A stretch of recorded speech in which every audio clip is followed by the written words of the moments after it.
एक साधक ने प्रश्न पूछा है।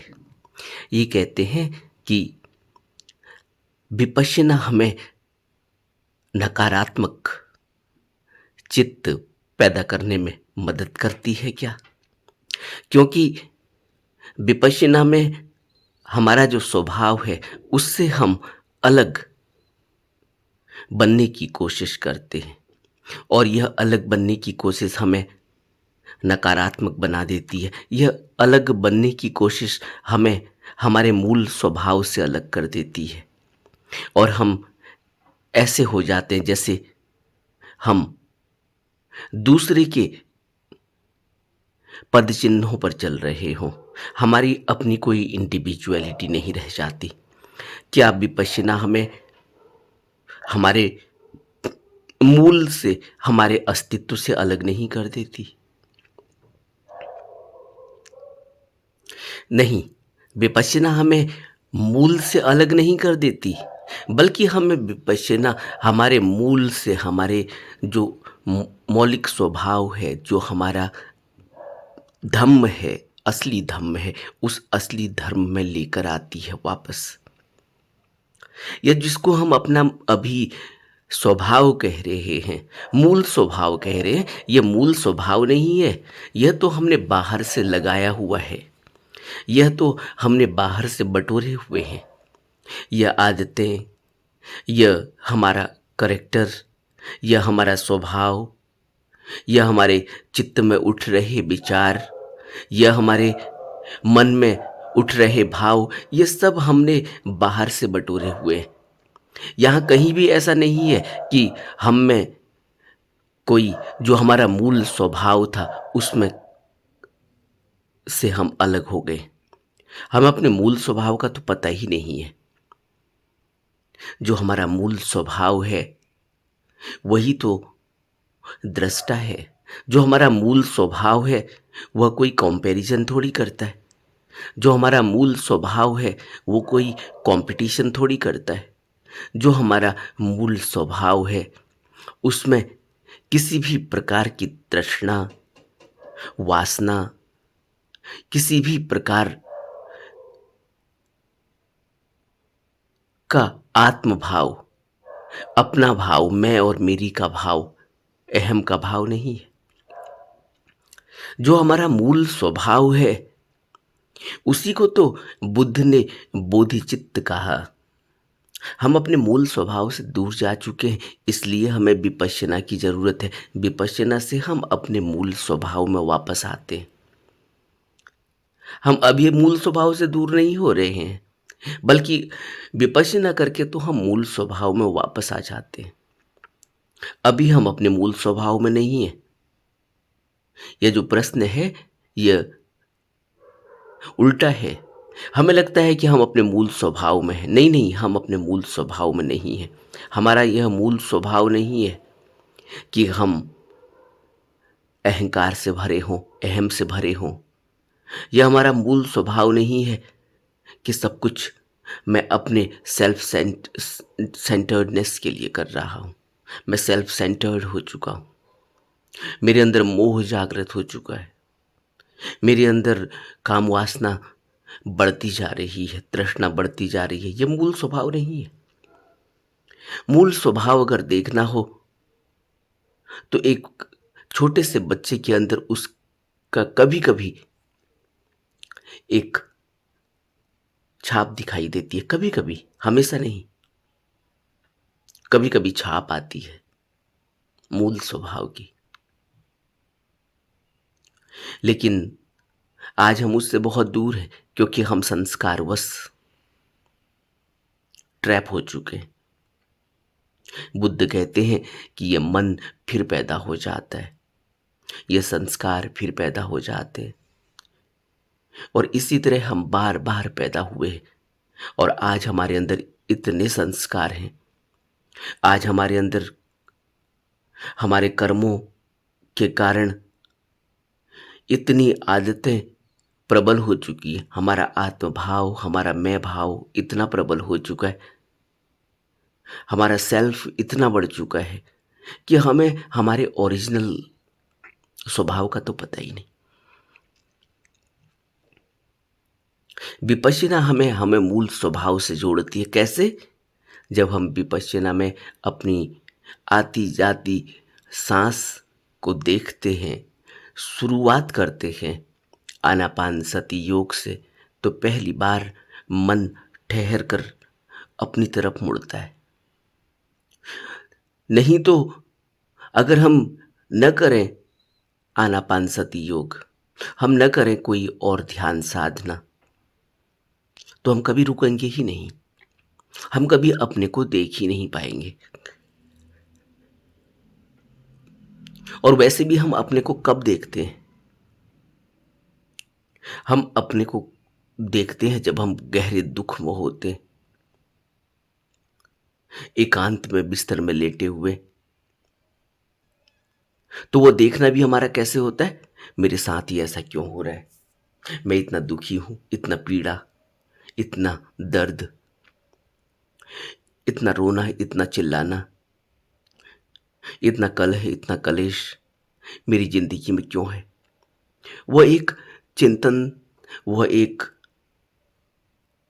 आत्म जागृति जैसा कोई कोई चिंगारी सी पैदा होती है एकांत में, अकेले में, हारे हुए, थके हुए से। लेकिन वह क्षण भर के लिए आती है, क्षण भर बाद फिर वही बदला लेने की स्थिति पैदा हो जाती। मेरे ही साथ क्यों हो रहा है ऐसा?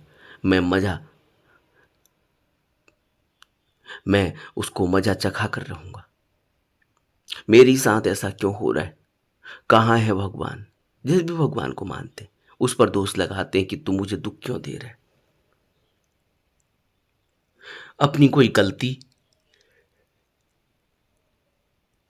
अपने कोई संस्कार हमें नजर नहीं आते। हम हमेशा ही दूसरे को गलत कहते हैं और यही कहते हैं कि हमारे साथ गलत हो रहा है, हमारा उत्पीड़न किया जा रहा है, हमें सताया जा रहा है, हमें दुख दिया जा रहा है। लेकिन विपश्यना में जब हम अपने मन को स्थिर करते हैं, अपने मन को आती जाती सांस में टिकाते हैं, तुरंत हमारे अंदर एक रियलाइजेशन आता है। हमें दिखाई देती हैं अपनी आदतें, हमें दिखाई देते हैं अपने स्वभाव, हमें दिखाई देते हैं अपने धर्म, हमें दिखाई देते हैं अपने भाव, अपने विचार। और देखते देखते ही वो उनकी पकड़ कम होने लगती है, देखते देखते ही उनकी इंटेंसिटी कम होने लगती है। मन जैसे स्थिर होने लगेगा, वैसे वैसे वो भाव, वह विचार हमें दिखाई देने लगेंगे। हमें सब कुछ अपना अब तक का स्वरूप दिखाई देने लगेगा। लेकिन सिर्फ देखते रहना है, उसमें अपनी तरफ से तो कुछ जोड़ना ही नहीं है। देखने देखने से ही सब कुछ जो अंदर है वो पिटारी खुलने लगेगी और सब दिखाई देने लगेगा, जो जो भी अंदर लगा हुआ है। उसके नीचे हमारा मूल स्वभाव है।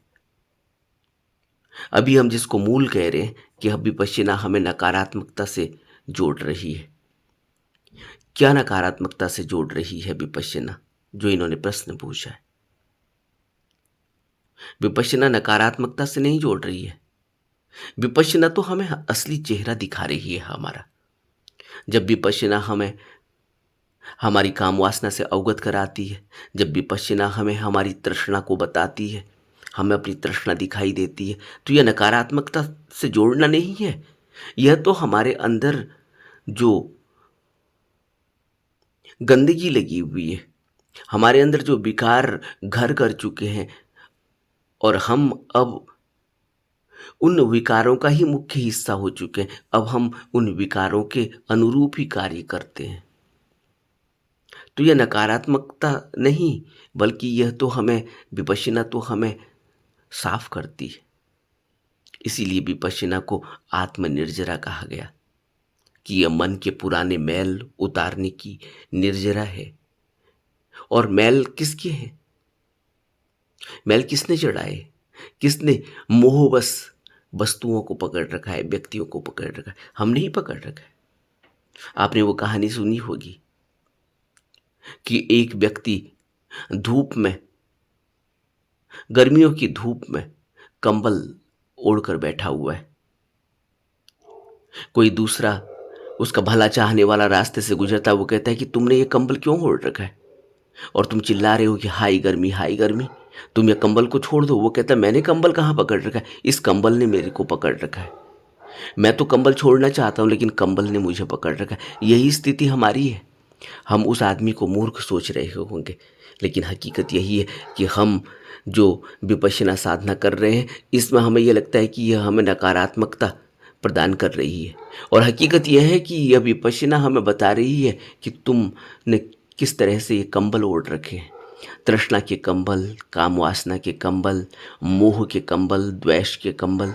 तुम इन कंबलों को छोड़ो और तुम मुक्त हो जाओगे नकारात्मकता से। अभी नकारात्मकता नहीं, अभी नकारात्मकता हमें विपश्यना नहीं दे रही, बल्कि नकारात्मक तो हमारे अंदर है। इस नकारात्मकता को विपश्यना हमें बताती है कि तुम किस तरह से बुरी तरह से तृष्णा में ग्रसित हो। इसका कोई मतलब नहीं है और ये तृष्णा तुम्हें, तुम्हारे जीवन को समाप्त कर देगी और तुम्हें कुछ भी नहीं मिलेगा। विपश्यना से करने से हमें पता चलता है कि हमारा मूल स्वभाव क्या है। तो विपश्यना हमें नकारात्मकता नहीं देती, विपश्यना हमें हमें हमारे मूल स्वभाव से अलग नहीं करती, बल्कि विपश्यना हमें सकारात्मकता देती है, हमें मूल स्वभाव से जोड़ती है। विपश्यना हमारे अंदर के गंदे गंदे गिलाप, गंदी गंदी मैलें जो जन्मों जन्मों से संस्कारवश, कर्मवश हमारा स्वभाव बन चुकी हैं, उससे हमें मुक्त करती है। जो हमारा धर्म बन चुकी हैं, उनसे हमें मुक्त करती है। और करना कुछ भी नहीं है, आती जाती सांस से शुरुआत करनी है।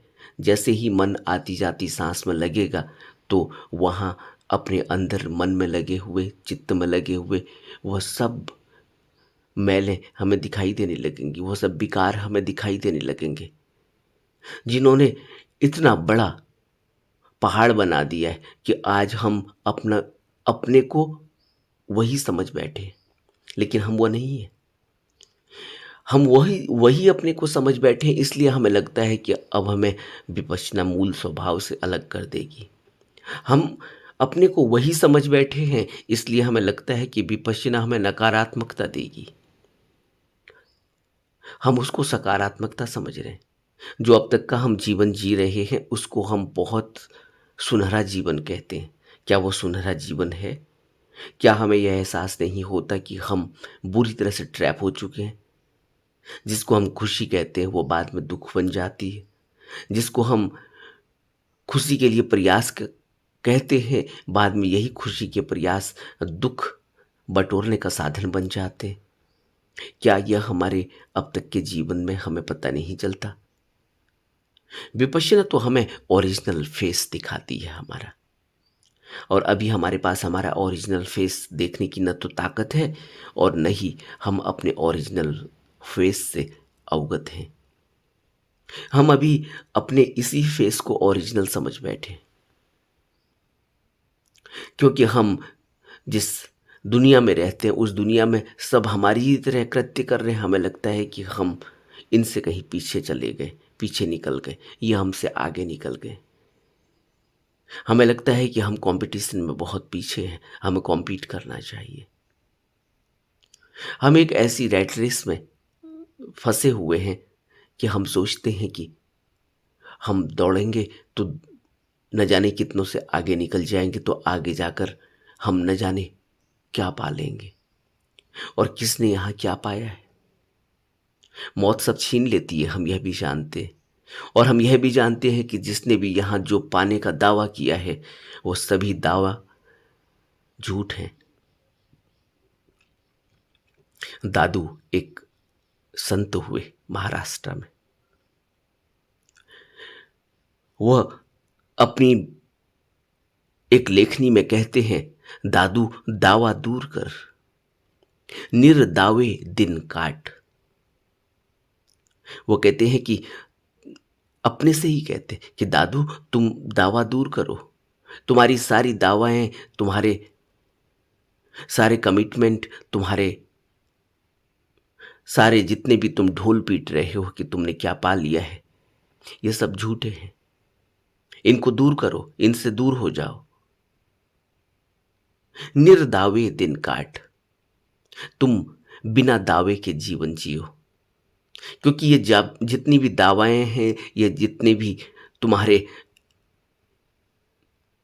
अचीवमेंट हैं, ये सारी अचीवमेंट एक दिन खत्म हो जाएंगी। तुम बचे रहोगे और तुम देखोगे कि तुम्हारी अचीवमेंट्स सब व्यर्थ हैं। और अगर तुम नहीं बचे रहोगे तो तुम ऐसे ही व्यर्थ की अचीवमेंट की खुशी में पागल पागल ही मर जाओगे। तुम्हें लगेगा कि तुमने बहुत कुछ पाया, लेकिन मरते समय पता चलता है कि सारी अचीवमेंट्स बेकार हैं, क्योंकि जीवन व्यर्थ चला गया। बुद्धों ने, संतों ने इस अचीवमेंट को कुछ भी नहीं कहा, इसको व्यर्थ कहा, कूड़ा करकट कहा, यह कूड़ा करकट इकट्ठा किया हुआ सामान कहा। और जो उन्होंने अचीवमेंट कही, वो कहते हैं कि जिसने मनुष्य जन्म का फायदा उठा लिया, जो निर्वाण की तरफ बढ़ा, जिसने निर्वाण में कुछ हासिल किया, जिसने धम्म को पाया, जिसने समाधि को पाया, जिसने होश को जगाया, उसी ने यहां कुछ पाया है। उसी के दावे ठीक हैं, बाकी सब दावे झूठे हैं, क्योंकि मृत्यु सब दावों को छीन लेगी और मृत्यु के समय खाली हाथ रोता हुआ ऐसे ही चला जाता है। तो हम उल्टा सोच रहे हैं। ये जो प्रश्न है जो उन्होंने पूछा है, यह सही मायने में विपश्यना से पहले की स्थिति है, क्योंकि हम सोच रहे हैं कि हमने बहुत कुछ पा लिया और विपश्यना हमें बिल्कुल ही उल्टी बात कर रही है। विपश्यना कह रही कि तुम्हारे अंदर मैल लगी हुई है, और यह मैल किसी और ने लगाई भी नहीं है, तुम्हारे ही पुराने कर्मों का परिणाम है, तुम्हारे संस्कारों का परिणाम है। तो लगता है यह सब नकारात्मकता हमारे अंदर भरी जा रही है, और हकीकत तो यही है। लेकिन जब मन रुकता है तब पता चलता है कि मन में क्या लगा हुआ है। अभी तो यही लग रहा है कि मन में हमने कि इतनी डिग्रियां ली हैं, इतने लक्ष्य अचीव कर लिए, इतना कुछ पा लिया है, और पूरी लिस्ट बनाई हुई कि आगे को यह सब कुछ पाना है। लेकिन बुद्ध कहते हैं सब अनित्य है। तुम जो कुछ भी पालो, एक दिन मौत सब छीन लेगी, और जिस दिन मौत छीन लेगी उसी दिन पता चलेगा मरते समय कि जीवन व्यर्थ में ही चला गया, कोई काम नहीं आया।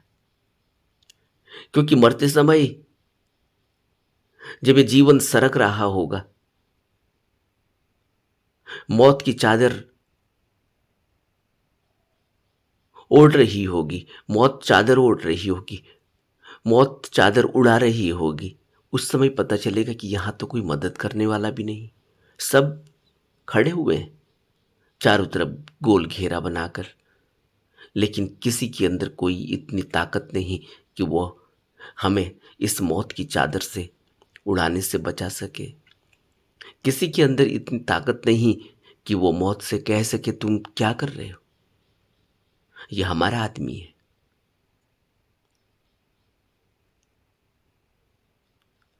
उस समय पता चलता है कि जीवन व्यर्थ चला गया। और इसी को बुद्ध कह रहे हैं कि बड़ा सौभाग्य है जब मनुष्य जीवन मिलता है। उस वक्त को याद दिलाते हुए कह रहे हैं। लेकिन कौन याद रख पाता है कि सौभाग्य क्या है मनुष्य जीवन का। हम सौभाग्य को यह समझ रहे हैं कि व्यर्थ है जीवन। जिसको कुछ नहीं मिला वो कहता है जीवन व्यर्थ है, क्योंकि संसार में कुछ भी हम पा नहीं सके, हमारा जीना व्यर्थ हो गया। और जिसको मिल गया है वो कहता है कि यह हमारा सौभाग्य है। उसको पता चलेगा उस समय जब मौत चादर उड़ाएगी, उसका मुंह ढक देगी। और जिसको कुछ नहीं मिला, जो अभी व्यर्थ समझ रहा है जीवन को, उसे यही पता नहीं चला कि सौभाग्य क्या है जीवन का। क्या बुद्ध कह रहे हैं कि बड़ा सौभाग्य है मनुष्य जन्म मिलने का? क्यों तुलसी कह रहे हैं बड़े भाग मानुष तन पावा? इस बात को हम नहीं समझ पा रहे हैं अभी। लेकिन जो विपश्यना कर रहे हैं, जिनका ध्यान की ओर रुझान हुआ, जिनको किसी गुरु की शरण मिली, उनको पता चलता है कि सौभाग्य क्या है और वक्त कितना कम है। क्योंकि जीवन तो कभी भी चला जाएगा। सांसों की पूंजी जैसे ही खत्म होती है, भंडार खत्म होता है सांसों का, शरीर छोड़ना पड़ जाएगा। कहीं भी हो, दिन में हो, रात में हो, किसी भी जगह में हो, देश में हो, परदेश में हो, घर में हो, घर से बाहर हो, खटिया में पड़े हो या अस्पताल में पड़े हो या रास्ते पर चल रहे हो, जैसे ही सांसों का भंडार खत्म हुआ, वहीं शरीर छोड़ना पड़ जाता है। और यह हम सब ने देखा है। अनुभव नहीं हो पाया हमें क्योंकि अभी हम मरे नहीं, और मरते समय अनुभव का क्या करेंगे क्योंकि अब भंडार खत्म हो गया। अब तो मरना ही होगा, तो अब विपස්සना कैसे करेंगे? अब मरना ही होगा तो अब कैसे कहेंगे कि थोड़ा और वक्त दे दो? नहीं हो सकता। इसलिए जो भी क्षण है, जिस क्षण में भी यह होश है कि हम हैं, उसी क्षण को जगा कर रखना है, उसी क्षण को होशपूर्वक जीना है। यही क्षण क्षण जीने की प्रक्रिया बुद्ध ने, संतों ने, सद्गुरुओं ने हमें बताई। जीवन ऐसा थोड़ी है कि 80 साल में जब रिटायर हो जाएंगे, जब हमारी सारी फिक्स डिपॉजिट से सारे हमारे इन्वेस्टमेंट प्लान खत्म हो जाएंगे, सारे मैच्योर हो जाएंगे, फिर जीवन जिएंगे। सोच हम यही रहे कि 80 साल का जीवन होगा, 60 साल में रिटायर हो जाएंगे, सारे प्लान इन्वेस्टमेंट के हमारे पास मैच्योर हो चुके होंगे, हमारे पास खूब पैसा होगा, फिर जीवन जिएंगे। अगर 60 साल के बाद ही जीवन जीने की का मजा होता तो कौन हमें रिटायर करता? 60 साल में बचता क्या है करने को? न मुंह में दांत रह जाते, न आंतें काम करने लग करती है, न खाना डाइजेस्ट होता है, न खाना खा सकते, मेटाबॉलिज्म कम हो जाता है, हाथ पांव में दर्द होनी शुरू हो जाती है, थक जाते हैं, शरीर बूढ़ा होने लगा है। अब हम सोच रहे हैं कि अब हम जीवन जिएंगे और इसकी हम प्लानिंग करते हैं पहले से। हर आदमी प्लानिंग कर रहा है भविष्य की, लेकिन वर्तमान का किसी को ख्याल नहीं। और बुद्ध हमें वर्तमान में, इस पल में होशपूर्वक जीना बता रहे हैं, क्योंकि सांस तो इसी पल चल रही है। उस 60 साल के बाद सांस चलेगी कोई भरोसा नहीं, और अगले ही पल चलेगी सांस कोई भरोसा नहीं। क्या पता यही अंतिम सांस हो, यही भंडार खत्म हो जाने वाला हो। और सांसों की पूंजी तो हम सब लिमिटेड लेके आए हैं। कबीर इसीलिए तो कहते हैं, कहता हूं कह जात हूं, कहूं बजाए ढोल। सांसा खाली जात है, 3 लोक का मोल। एक एक सांस का मूल्य, कबीर कहते हैं कि तीनों लोक मिल जाने से भी ज्यादा है। और हम एक एक सांस को तो छोड़ो, न जाने हम अभी तक का जीवन हमने ऐसे ही बिता दिया जिसमें हम देख भी नहीं पाए, इस बात को महसूस ही नहीं कर पाए कि जीवन की मूल्यता क्या है, सांसों की मूल्यता क्या है। हम तो सोच रहे हैं कि हम 100 साल जिएंगे, मरने वाला तो कोई और है, ये तो ऐसे ही बेवकूफ था इसलिए मर गया।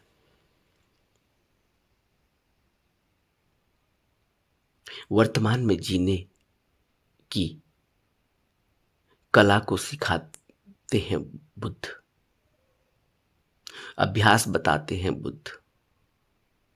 और वर्तमान में जीने की कला ध्यान से सीखी जाती है, क्योंकि ध्यान में हर पल में, हर वर्तमान के क्षण में हम सजग रहते हैं।